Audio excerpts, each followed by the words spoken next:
जहां power generation होता है, जहां पावर जनरेशन होता है वो कौन सी जगह? सो पावर जनरेशन जहां होता है, सबने सुन रखा होगा, national thermal power corporation, NTPC, फिर थर्मल पावर प्लांट, बहुत सारे जगहों पे है। तो वहां पे इलेक्ट्रिसिटी जनरेट होती है, सोलर पावर प्लांट, तो वहां पे इलेक्ट्रिसिटी जनरेट होती है। Neglect solar generator, solar power plant, other than those जो होते हैं, those all R AC generators. हमारे घर में जो सप्लाई आती है वो ऑल्टरनेटिंग करंट होता है, right? This will study in next chapter in detail कि what is AC and what is difference between direct current and alternating current. दो टाइप के करंट होते हैं, ऑल्टरनेटिंग करंट है और डायरेक्ट करंट है। जो हमने इस चैप्टर में पढ़ा था that was direct current, right, which is derived directly from a source. मतलब जैसे बैटरी है, बैटरी या सेल से डायरेक्टली मिल रहा है, दैट इज डायरेक्ट करंट। उसमें और ऑल्टरनेटिंग करंट में डिफरेंस होता है। जैसे आपने हमेशा पढ़ा डायरेक्ट करंट में, जैसे ये एक सेल है, सेल से ये एक रेजिस्टर लगा हुआ है, राइट, ये कांस्टेंट सप्लाई होती थी। 10 वोल्ट का है तो 10 वोल्ट का ही सप्लाई होता है। करंट हमेशा ऐसे ही फ्लो करेगा, और अगर 4 एम्पियर फ्लो कर रहा है तो 4 ही फ्लो करता रहेगा। यहीं पे एक दूसरे टाइप की सप्लाई होती है, उसको बोलते हैं एसी, ऑल्टरनेटिंग करंट। हाँ, तो उसमें क्या होता है, वोल्टेज और करंट दोनों का मैग्नीट्यूड और डायरेक्शन भी बदलता रहता है। जैसे अभी इसमें करंट ये डायरेक्शन में जा रहा है, थोड़ी देर में ये करंट जीरो हो जाएगा और फिर करंट उल्टा फ्लो होने लगेगा। तो उसमें करंट थोड़ी देर इधर जाता है, फिर थोड़ी देर फिर इधर, फिर इधर, फिर इधर। उसको बोलते हैं ऑल्टरनेटिंग करंट। साइकिल होती है, ऑल्टरनेट हाफ साइकिल्स, राइट? तो कभी करंट लेफ्ट टू राइट जाता है, कभी करंट राइट टू लेफ्ट जाता है। तो direction and magnitude of current changes in cycles, half cycles बोलते हैं। एनीवेज, वो हम नेक्स्ट चैप्टर में और अच्छे से समझेंगे। फिलहाल हमने क्या समझना है कि जनरेशन कहाँ होता है। तो जहां पे मेन जनरेटर्स हैं, राइट, तो वहां पे इलेक्ट्रिसिटी जनरेट होती है नियर अबाउट 11,000 वोल्ट्स पे। बहुत हाई वोल्टेज पे पावर जनरेशन होता है, राइट। तो पावर जनरेशन, ये सब वैल्यूज आपको याद नहीं रखनी है, बस आपको थोड़ा सा फील कराने के लिए। हाँ, हमारे घर में 220 वोल्ट आती है लाइट, जो हमारे घर में सप्लाई आती है उसकी वोल्टेज होती है 220। बट जहां जनरेशन होता है वो 10,000 11,000 वोल्ट पे जनरेशन होता है, ठीक। फिर उसके बाद हाई टेंशन लाइंस आपने देखी होंगे कई बार, आपके गांव घर के इधर से ऐसे निकलती, बड़े बड़े इलेक्ट्रिकल टावर लगे होते हैं ऐसे ऐसे, फिर वहां से बहुत सारी वायर्स जारी होती हैं, तो ये ऐसे वायर्स जाती हैं, ये हाई टेंशन लाइन है, राइट। ये क्या करते हैं, पहले इस लाइन में ग्रिड, इसको लाइन में डालने के पहले इसको और स्टेप अप करते हैं। तो एक वर्ड होता है ट्रांसफार्मर, ये सब ने अपने अपने लाइफ में देखा होगा, घर के आजू बाजू ट्रांसफार्मर लगे होते हैं। सो ट्रांसफार्मर क्या होता है, ट्रांसफार्मर इज अ डिवाइस। दो टाइप के होते हैं, स्टेप अप ट्रांसफार्मर। अगर नहीं समझ में आ रहा होगा तो बिल्कुल लोड मत लेना, सिर्फ नॉलेज के लिए बता रहा हूं आपको, ये आपके सिलेबस में नहीं है। स्टेप अप ट्रांसफार्मर होता है, स्टेप डाउन ट्रांसफार्मर होता है। बट हाँ, अगर कोई गलती से ओलंपियाड और ये सब एग्जाम लिखना चाहता है तो वहां पे ये सब पूछते हैं। तो दो टाइप के ट्रांसफार्मर होते हैं, स्टेप अप ट्रांसफार्मर और step down transformer. Step up क्या करता है, इंक्रीजेस, स्टेप अप क्या करता है, इंक्रीजेस एसी वोल्टेज, क्या increases AC voltage. Step down transformer क्या करता है, decreases AC voltage, AC voltage को डिक्रीज करता है, ठीक। तो जहां जनरेशन होता है वो जनरेटर के बाद और इसको बढ़ा देते हैं, 33,000 वोल्ट तक लेके जाते हैं, राइट, वो इसमें डालते हैं, ठीक है। तो जो हाई टेंशन लाइन, जो मेन स्टेशन जहां जनरेटर है, जहां से इलेक्ट्रिसिटी जनरेट होती है, जहां पर वहां से जो लाइन निकलती है वो 33,000 वोल्ट पे रहती है, बहुत हाई वोल्टेज पे होती है, राइट। फिर क्या करते हैं, उसको सब स्टेशन पे लेके आते हैं, हाँ। तो आपने अपने एरिया में कभी कभी सब स्टेशन देखा होगा, इलेक्ट्रिक सब स्टेशन बोलते हैं उसको। तो सब स्टेशन में पहुंचने के बाद इसको नीचे लाते हैं, ये वोल्टेज जो होता है उसको कम करते हैं, हाँ, पहले एक मेन सबस्टेशन होता है, वहां पे 33,000 को वापस 11,000 में लेके आते हैं। कहाँ, किसके हेल्प से? वापस से आपका ट्रांसफार्मर के हेल्प से। ट्रांसफार्मर के हेल्प से इसको वापस रिड्यूस करते हैं हम, राइट। फिर उसके बाद क्या करते हैं, फिर ट्रांसफार्मर से इसको फिर इंडस्ट्रियल जहां पे नीड है, जहां पे हाई वोल्टेज चाहिए होता है, उधर चला जाता है।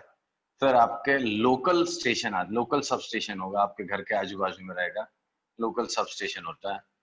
वहां पे जो लाइनें आती है, हाँ, उसको 220 वोल्ट में कन्वर्ट करते हैं।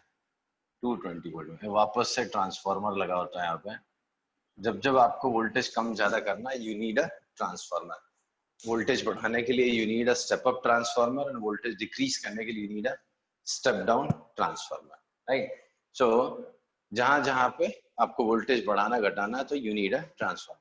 तो लोकल सब स्टेशन होगा, वहां पे वोल्टेज करते हैं 220 वोल्ट, और 440 वोल्ट भी होता है, वो चला जाता है इंडस्ट्रियल में। रेसिडेंशियल सप्लाई होती है 220 वोल्ट, ठीक है। ये आपके घर के मेंस में आ जाते हैं, ये आपके घर में मेंस होंगे, मेंस में सप्लाई आ जाती है, ठीक।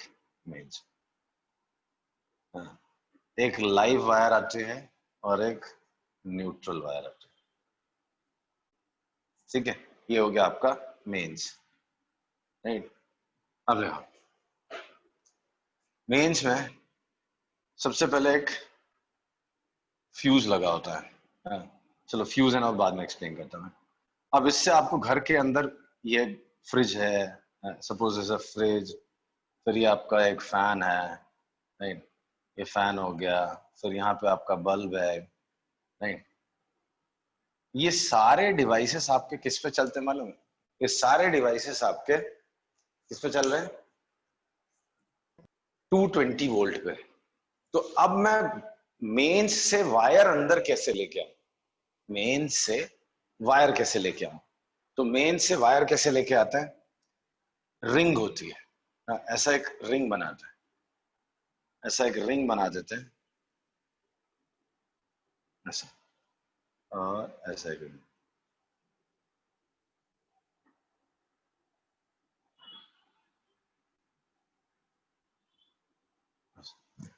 ठीक। ये वायर लाइव है, तो ये सारे ही वायर लाइव। ये न्यूट्रल है, तो ये सब न्यूट्रल ही है, राइट। अब देखो, जब आपको फ्रिज कनेक्ट करना है, तो फ्रिज कैसे कनेक्ट करेंगे? तो फ्रिज हम ऐसे कनेक्ट करेंगे, बस में ऐसे। फैन कैसे कनेक्ट करेंगे? फैन को 2 पॉइंट जा रहे होंगे, ऐसा, और ये फैन कनेक्टर। यहाँ पे आपका एक बल्ब है, नहीं, तो बल्ब को कैसे कनेक्ट करेंगे हम लोग? एक इस पे, एक ऐसे। तो ये दोनों रिंग्स के बीच में जो पोटेंशियल डिफरेंस है, वो 220 वोल्ट है।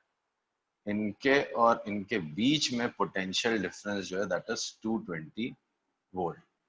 तो इसको दो वायर आई है, एक इससे कनेक्ट हो गया, इसको कनेक्ट, तो इसको 220 वोल्ट मिल गया, इसको 220 वोल्ट मिल गया, इसको 220 वोल्ट मिल गया, सबको 220 वोल्ट मिलेगा।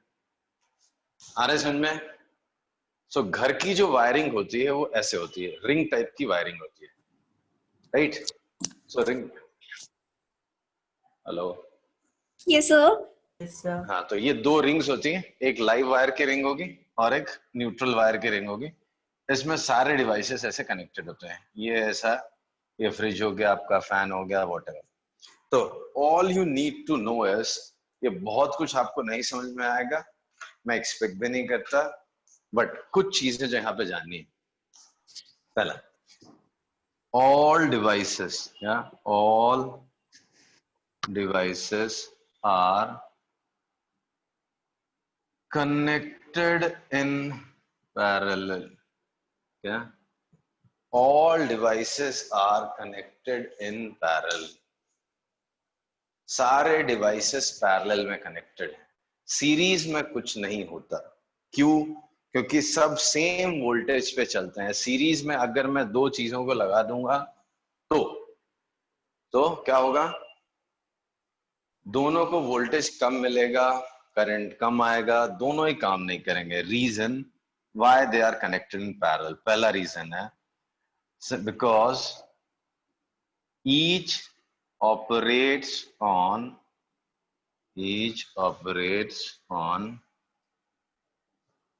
220 वोल्ट। तो सबको पैरेलल में, अगर आपको याद हो, पैरेलल कनेक्शन में सबको सेम वोल्टेज मिलता है, right? So Yes, each of them gets same voltage. तो पावर जो वोल्टेज मिलना है वो सबको सेम वोल्ट मिलना है, तो each of them gets 220 volt. Next चीज क्या होती है, अगर एक फ्यूज हो जाए, समझो ये फ्यूज हो गया, ये डिवाइस खराब हो गया, बाकी को इफेक्ट नहीं होगा, बट अगर सीरीज में लगा होता, समझो ये एक बल्ब लगा हुआ, ये दूसरा बल्ब लगा सीरीज में, अगर एक ये फ्यूज हो जाएगा सीरीज में, तो उसको आगे वाले को करंट ही नहीं मिलेगा, yes, sir. Right? So the next one does not gets Current. Current या वोल्टेज, हाँ, सर्किट कंप्लीट नहीं होगा उसका, राइट? तो उसके लिए दूसरा फायदा क्या है, if one device fails or fuses, other devices remain unaffected. Other devices remain unaffected and will still work properly. ठीक है? तो एक बल्ब फ्यूज भी हो जाएगा तो भी, ये क्वेश्चन भी हमारे बोर्ड एग्जाम में कभी तो पूछा गया था, भले आप नहीं पूछे, बट पहले तो कभी पूछा था कि why all the devices are connected in parallel in domestic, मतलब हाउस होल्ड इलेक्ट्रिसिटी। तो दो रीजन है, पहला है कि each of them operates on 20 volt, तो सबको सेम वोल्टेज मिलना चाहिए भाई। अगर वोल्टेज डिवाइड हो गया तो करंट फिर अच्छे से, करंट बड़ा कम फ्लो होगा, करंट कम फ्लो होगा तो फिर समझ गया। नेक्स्ट क्या है, नेक्स्ट स्टोरी है, मतलब एक अगर फ्यूज हो जाए तो दूसरा बंद नहीं होना चाहिए, सब चलते रहना चाहिए। तो इसलिए दोनों को, सॉरी, सारे डिवाइसेस को पैरेलल में Parallel connect करते हैं. ओके। अब देखो वायर्स, वायर जो आती हैं आपके घर में, 3 वायर आप देखोगे, आरबीजी बोलते हैं, red black green, red black green, RBG.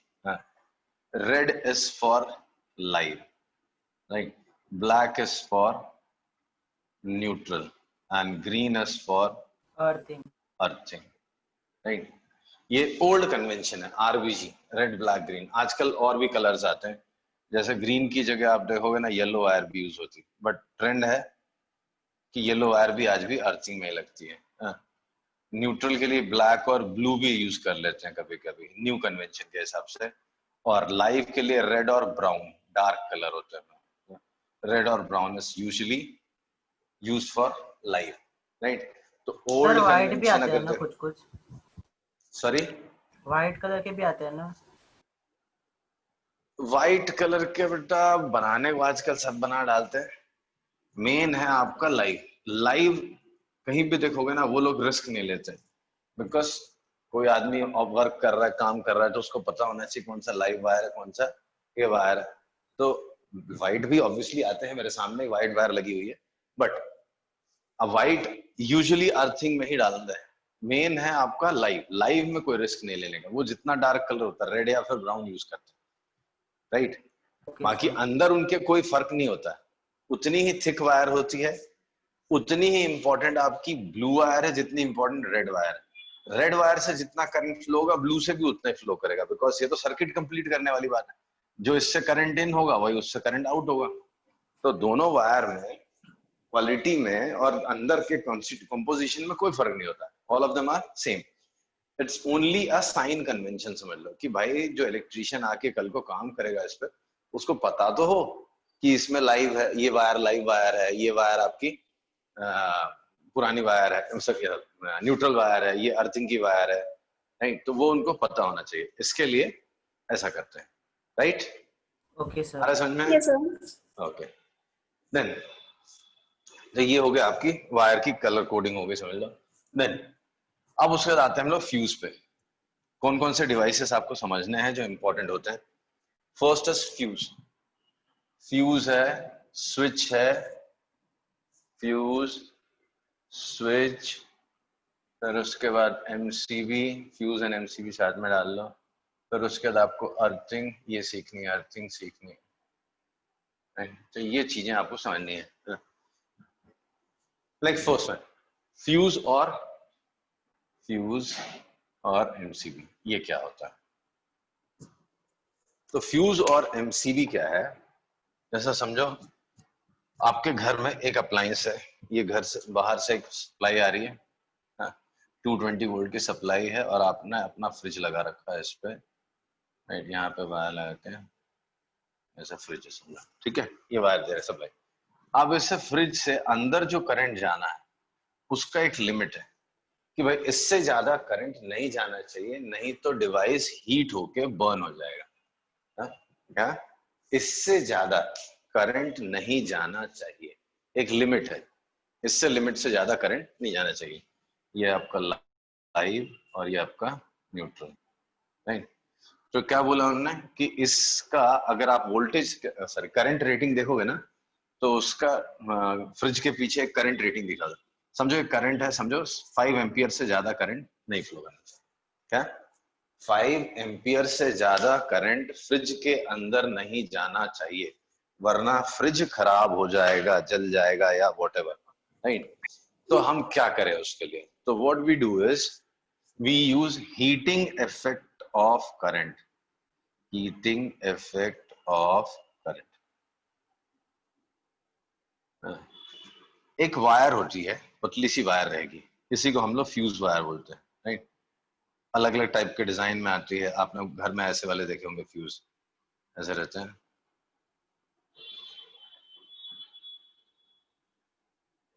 ऐसे रहते हैं, इनके अंदर वायर लगी रहती है, पतली सी वायर लगी होती है, राइट, एंड फिर उसको ऐसा इंसर्ट कर देते हैं, राइट, अंदर एक फीमेल सॉकेट रहता है, उसमें डाल देते हैं, तो ये सर्किट कंप्लीट हो जाता है।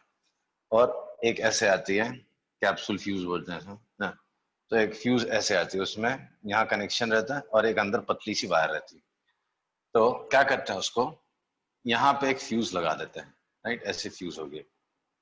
तो ये जो वायर निकलेगा उसको फ्यूज के थ्रू जाना होगा, राइट। तो फ्यूज का जो वायर रहता है वो वेल डिजाइंड होता है to hold to allow this much current to pass through. So if excess current passes through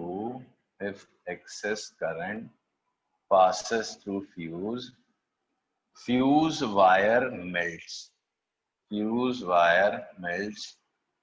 due to overheating. क्या होता है, जब किसी से करंट पास करते हैं ना, तो उसमें हीट प्रोड्यूस होती है, तो हीट प्रोड्यूस होती है, और ज्यादा हीट प्रोड्यूस होने की वजह से वो फ्यूज वायर क्या हो जाती है, मेल्ट हो जाती है। तो if excess current passes through fuse wire melts due to overheating, hence stops current to flow through.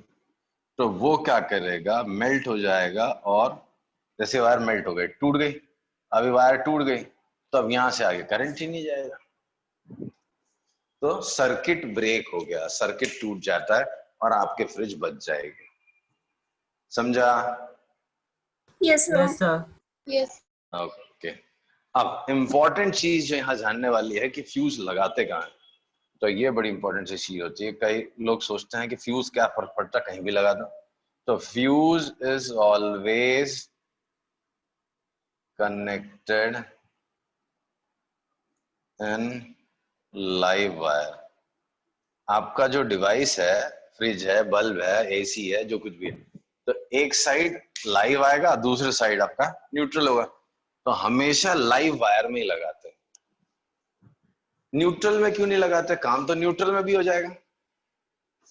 Let us से न्यूट्रल में लगा दिया तो क्या प्रॉब्लम, मैंने इसको उठा के न्यूट्रल में लगाया, तो न्यूट्रल में भी वही करंट फ्लो होना है, मेल्ट हो जाएगा, तो आपका डिवाइस तो बच गया ना, आपका डिवाइस तो बच गया, राइट। स्टिल लाइव में ही लगाते हैं। रीजन, ये सब कुछ कुछ बोर्ड्स में इंपॉर्टेंट क्वेश्चन है, कैम्ब्रिज बोर्ड में तो कई बार पूछा भी है, आईसीएसई में भी पूछते हैं, सीबीएसई में नहीं पूछा है, कि why fuse is always connected in live wire. तो फायदे देखो आप, ये लाइव वायर है, इसमें आपने फ्यूज डाल दी, ठीक। फ्यूज डालने से क्या हो गया, ये लाइव से डिस्कनेक्ट कर देता है। अगर मैंने मानो यहां पे सब लगाया होता, सपोज करते हैं हमने यहां लगाया, ठीक, लाइव ऐसा सीधा आ गया, अब यहां कनेक्ट कर दिया तो ये फ्यूज तो हो गया, ठीक। अब एक इलेक्ट्रीशियन आता है केयर फ्री होके, कैजुअल होके, इसको इस पे काम करना चालू करता है, तो वो क्या होगा, अगर इसमें कहीं फॉल्ट होगी, इसमें फॉल्ट होगी तो वो टच करेगा, तो ऑलरेडी ये अभी भी लाइव से कनेक्टेड है। डिस्कनेक्ट क्या किया मैंने, न्यूट्रल। फ्यूज मेल्ट होने की वजह से क्या डिस्कनेक्ट हो गया, न्यूट्रल डिस्कनेक्ट हो गया, बट लाइव वायर तो अभी भी कनेक्टेड है। तो लाइव वायर कनेक्टेड होगी तो शॉक लगना तय है। लेट अस अज्यूम कि कोई फॉल्ट आ गई है किसमें, फ्रिज में। तो फ्रिज में फॉल्ट आने से ओवर करंट ड्रॉ हुआ, ओवर करंट ड्रॉ होने से आपका फ्यूज मेल्ट हो गया, फ्यूज मेल्ट हो गया तो सर्किट बंद हो गया, ठीक। लेकिन अगर कोई आदमी टच करेगा इसको तो वो तो अभी भी लाइव से कनेक्टेड है ना, तो वो उसको शॉक लगेगा। तो इसके लिए क्या करते हैं कि यहां नहीं लगा के इसको लगाएंगे हम कहा, न्यूट्रल को वहीं रहने देंगे, लाइव में लगाएंगे ऐसे। अगर ये मेल्ट हो गया, अब आप इसके साथ खेलते रहो, कोई फर्क नहीं पड़ता, क्यों, लाइव से आप डिस्कनेक्ट हो गए। तो लाइव वायर अगर आपकी डिस्कनेक्ट हो गई तो आपको कोई प्रॉब्लम नहीं है, समझा। So can you Yes. explain? Hello, see Yes. Suppose, हाँ सपोज आप देखो, दो वायर है, एक है आपकी लाइव वायर है और एक आपकी न्यूट्रल वायर। आपने एक डिवाइस, आपका फ्रिज है या कंप्यूटर है या एसी है, कुछ आपने यहाँ पे लगा दिया। आपने सोचा क्या फर्क पड़ता है, लाइव वायर में लगाओ या न्यूट्रल में लगाओ, अपने को क्या करना है, सर्किट कट होना चाहिए, नहीं। तो सर्किट जैसे ही कट होगा, अगर यहां लगाया था, सपोज यहां लगाया था, तो यहां सर्किट कट हो जाएगा। बट आपका जो डिवाइस है वो अभी भी लाइव से कनेक्टेड है कि नहीं, So connected है। कनेक्टेड है।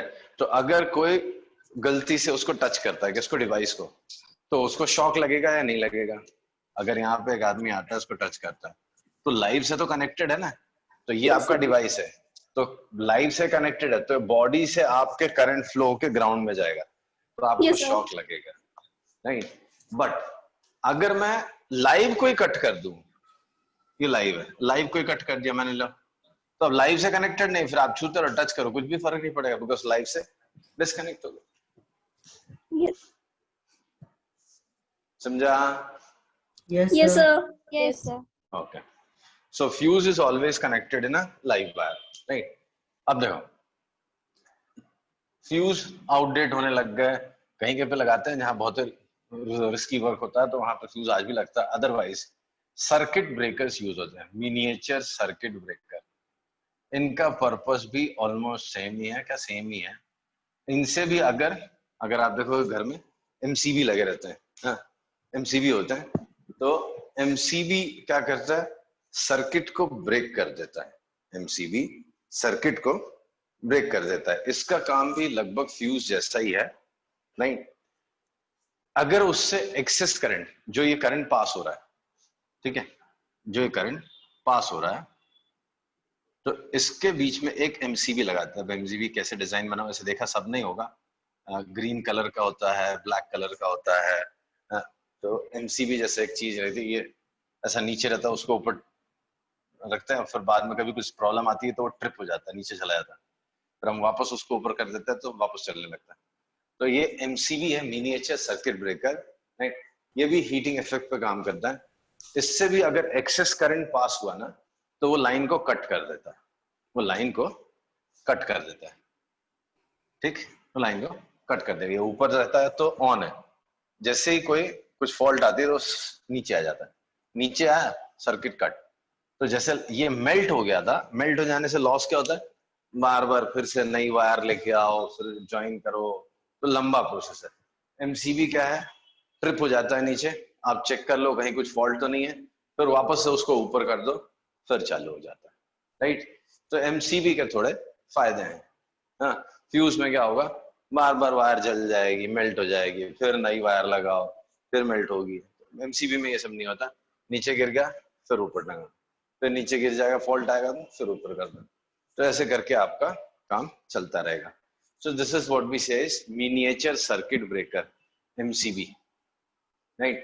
इसमें भी वैरायटी आती है, single pole MCB, double pole MCB, but इतना आपने को जानने की जरूरत नहीं है, ठीक है? तो ये हो गया आपका दो, क्या, फ्यूज एंड एमसीबी।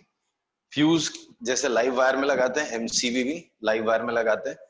बड़े वाले एमसीबी आते हैं, डबल पोल एमसीबी आते हैं, जिनमें दोनों लगा सकते हो आप, लाइव में भी लगा सकते हो, न्यूट्रल में भी लगा सकते हो। फिलहाल मैं उसको इग्नोर कर देता हूँ, इतना नहीं जाने के। Then next is what, switch. Switch तो हमने पहले भी पढ़ा था स्टार्टिंग में सर्किट के। स्विच क्या करता है? Switch stops and allows the current to flow through the circuit. जो स्विच है, स्विच हमको क्या करता है?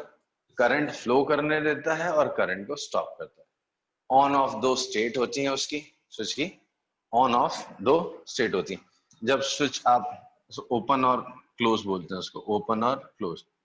ओपन का मतलब है जो हम रियल लाइफ में ऑफ बोलते हैं ना, फैन ऑफ कर दो, तो फैन ऑफ मतलब सर्किट को ओपन कर दो।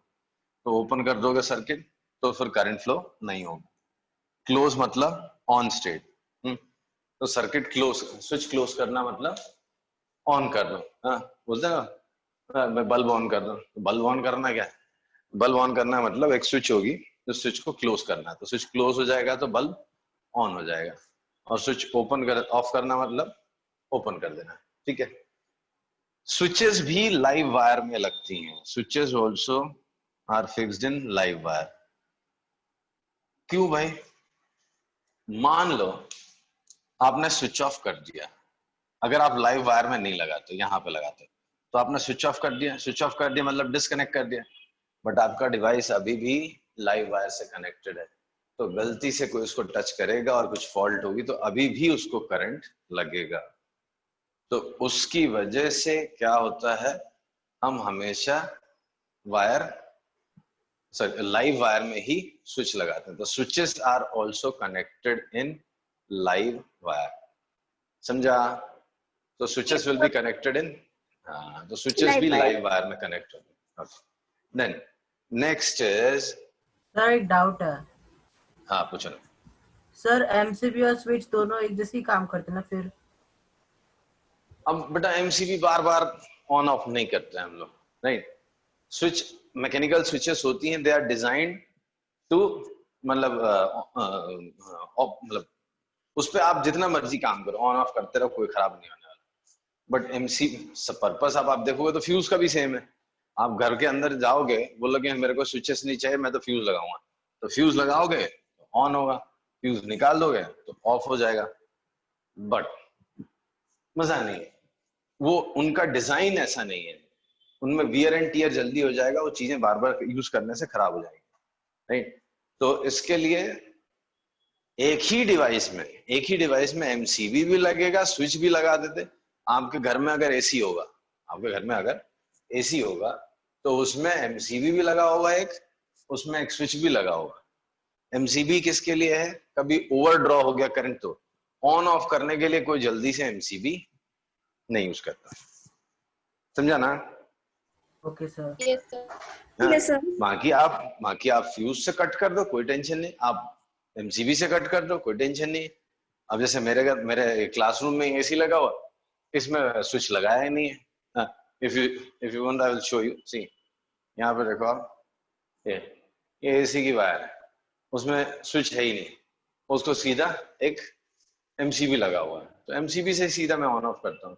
सर तो यू अपने कैन विजन ऑलवेज, क्लास में भी था एक, हाँ वहां पे भी सेकंड फ्लोर पे। तो सेकंड फ्लोर पे, तो वहां पे भी स्विच नहीं लगा हुआ था, तो सीधा एमसीबी से ऑन। तो it's up to you, you can do it, but that is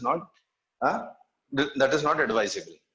It's always better to have a switch separately and MCB also along with it, right? Okay, so ये हो गया स्विच फ्यूज की कहानी हो गई। Okay, अब एक बड़ा इंपॉर्टेंट चीज होता है earthing. Earthing is again a very important thing. Earthing क्या है? So earthing is a special connection which is made from all the devices to the ground, अर्थ में कनेक्ट करते हैं। क्या होता है, ये आपका एक समझो हाई वोल्टेज पे काम करने वाला डिवाइस है, लेट अस से एसी है, लेट अस से एसी है, या एसी छोड़ो, कंप्यूटर सबके घर में, सबके घर में कंप्यूटर शॉक मारता ही रहता है, नहीं? तो ये आपका कंप्यूटर है, ठीक है। सपोज दिस इज नहीं, यहाँ से एक लाइव को वायर आ गए, एमसीबी सब लगे हुए इसमें, और ये न्यूट्रल को आ गए, ठीक। अब क्या होता है, suddenly you touch your computer, you feel a shock.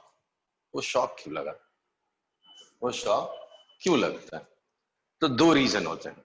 एक होता है इंडक्शन, कोई फिलहाल बोल देते हैं इंडक्शन अगर मैं साइड ही कर दूं तो क्या होता है, कहीं गलती से कोई एक फॉल्ट होती है, अंदर से कोई लाइव वायर किसी बॉडी में टच हो गया। बॉडी मेटल का है, body is made up of metal, तो बॉडी अगर मेटल का बना है तो कहीं गलती से टूट गया, कट गया वायर, और लाइव वायर सीधा बॉडी में कनेक्ट हो गया। तो अब अगर किसी ने इस कंप्यूटर को टच किया, इस कंप्यूटर को टच किया, तो इसमें से आपको शॉक लगे, राइट? तो इसमें से आपको शॉक लगने वाला है। तो इससे कैसे बचें? तो वो क्या करते हैं कि एक एक्स्ट्रा वायर जो इन दोनों से अलग ही है, एक एक्स्ट्रा वायर है जो एक्चुअली बॉडी से निकल के ग्राउंड में जाता है। ये अर्थ है, अर्थ में डाल देते हैं इसको, बॉडी से टच रहता है, वो बॉडी से निकाल के उसको ग्राउंड में डाल देते हैं। ग्राउंड में कैसे करते हैं, ग्राउंड में एक पिट बनाते हैं, खड्डा बनाते हैं, ठीक है। उसके अंदर एक कॉपर प्लेट लेते हैं और कोल, कोल रहता है, और salt, coal and salt, coal and salt for better conductivity. तो क्या करोगे आप डिग करोगे, अर्थ के अंदर 5 फीट 4 फीट नीचे जाओगे, नहीं कोई कंपल्शन नहीं है, जितना नीचे जाओगे उतना अच्छा, नहीं गया तो भी चलता है। तो आप नीचे जाओगे, फिर क्या करोगे, फिर वो एक उसमें सॉल्ट, किसके लिए, बेटर कंडक्टिविटी, ना सबने सुन रखा है salt water is better conductor. तो आजू बाजू में क्या होता है, आयंस बन जाते हैं, आयंस इंक्रीज द कंडक्टिविटी। तो वो डाल देते हैं, एक कॉपर की बड़ी सी प्लेट लेते हैं, उसको वायर ज्वाइन करके अंदर क्लोज कर देते हैं, पैक कर देते हैं, तो उसको बोलते हैं अर्थिंग पिट। तो अर्थ वाला पिट है, निकाला, अंदर कोल वायर और सब डाल के पैक कर दिया, फिर ये हर एक डिवाइस को चला जाता है। जैसे वहां पर रिंग बनाई थी किसकी, लाइव और न्यूट्रल की, ऐसे एक अर्थिंग की भी रिंग बनती है। तो अर्थिंग की रिंग बना दी। अब क्या होगा, अब यहाँ पे एक लगा एमसीबी, यहाँ पे क्या लगा, एमसीबी, राइट? तो एमसीबी अभी ऊपर है, जैसे ही कोई फॉल्ट आता है, फॉल्ट आएगा तो बॉडी को क्या हो जाएगा, बॉडी को ये वायर आपकी टच हो गई, लाइव वायर आपके बॉडी में टच हो गई। बॉडी किससे कनेक्टेड है, ग्राउंड से। तो suddenly huge current will be drawn which will flow from live wire directly to earthing। तो ऑब्वियसली न्यूट्रल में भी जाएगा, बट एक ह्यूज करंट ड्रॉ होगा जो कहाँ चला जाएगा, ग्राउंड में चला जाएगा। भाई वो ह्यूज करंट ड्रॉ होने के पहले इससे एमसीबी से जाना पड़ेगा ना, तो एमसीबी तुरंत ट्रिप हो जाएगा, तो एमसीबी ट्रिप हो जाएगा। अब आप जाओगे, अब आप एमसीबी ऊपर उठाओगे, पता नहीं आप लोगों के साथ ये रियल लाइफ में हुआ है कि नहीं हुआ, मेरे साथ बहुत बार हुआ। तो अब आप जाओगे एमसीबी को ऊपर करोगे, जैसे ऊपर करोगे फिर से वो नीचे आ जाएगा। क्यों, कहीं फॉल्ट है, तो कहीं अर्थिंग की फॉल्ट आ रही है, लाइव वायर कहीं तो किसी इलेक्ट्रिकल अप्लायंस की बॉडी में आ रहा है, ठीक, तो बॉडी से फिर अर्थ में जा रहा है। तो भले आपको किसी को शॉक नहीं लग रहा, वो शॉक लगने से कौन बचा रहा है, शॉक लगने से अर्थिंग वायर बचा रही है। अगर वो अर्थिंग वायर नहीं होती तो कोई ना कोई होता जिसको वो शॉक लगना था। तो वो अर्थिंग वायर है, अर्थिंग वायर उस जो डिवाइस है, कंप्यूटर है, फ्रिज है, टीवी है, एसी है, व्हाटएवर है, तो वहां से अर्थिंग वायर निकल के ग्राउंड में जा रही। तो जैसे ही आपको करंट, सॉरी, लाइव वायर आपका फॉल्ट दिखाता है और इलेक्ट्रिकल अप्लायंस में टच हो जाता है, तो वो huge current will be drawn and will be passed from live wire to the ground, earthing को, अर्थ को चला जाएगा। जो भी हो, वायर से करंट पास हुआ तो ये ट्रिप हो जाएगा। ट्रिप हो गया, फिर आप ऑन करोगे, फिर से ट्रिप हो। तो पहले आप इसको रिपेयर करो, जहां पे भी अर्थिंग का प्रॉब्लम आ रहा है उसको ठीक करो, फिर उसके बाद वो स्टार्ट होगा, वन वायर आपकी वापस नॉर्मल होगी। आज समझ में? Yes, sir.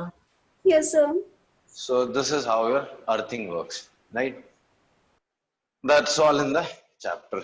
जो एक्स्ट्रा भी था वो बता दिया। अब आपका काम है आप इस चैप्टर को थॉरली पढ़ो, अच्छे से मस्त तरीके से पढ़ो।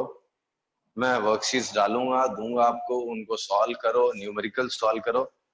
मैं और आपका लेवल बढ़ाऊंगा, स्पेशली न्यूमेरिकल्स का, सो दैट मतलब कितना भी डिफिकल्ट क्वेश्चन होगा आपके लेवल पे वो आप कर सकते हो। ठीक है? Okay, sir.